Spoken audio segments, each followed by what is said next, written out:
Pagtaas ng honorarium ng mga magsisilbi sa 2025 midterm elections, ikinatuwa ng mga guro sa Pangasinan. Sundan sa report. 25 years ng guro si Ginang Elizabeth Zareno ng West Central Elementary School 1 sa Dagupan City. 10 beses na raw siyang nagsilbi bilang miyembro ng Electoral Board.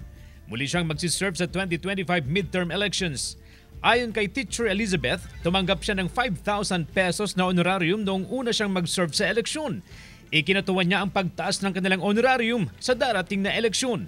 Siyempre, yung aming integridad bilang isang teacher, yung honesty sa pag-serve sa eleksyon.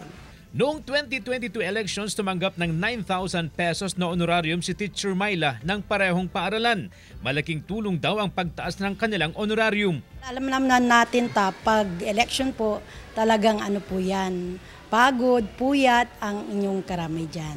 Opo, yun po sir. Pero sulit naman po okay naman po yung pagsisilbi sa election po sir.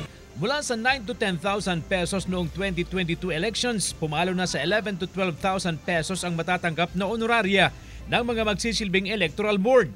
12,000 sa chairman at 11,000 sa poll clerk at third member. Bukod pa dyan ang ibibigay na 2,000 pesos training allowance.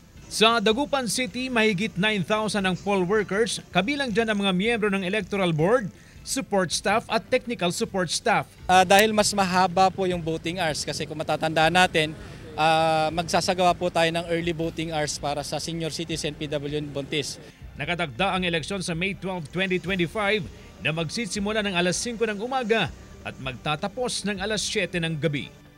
Kasama si Jing Dakanay, CJ Torida, One North, Central Luzon.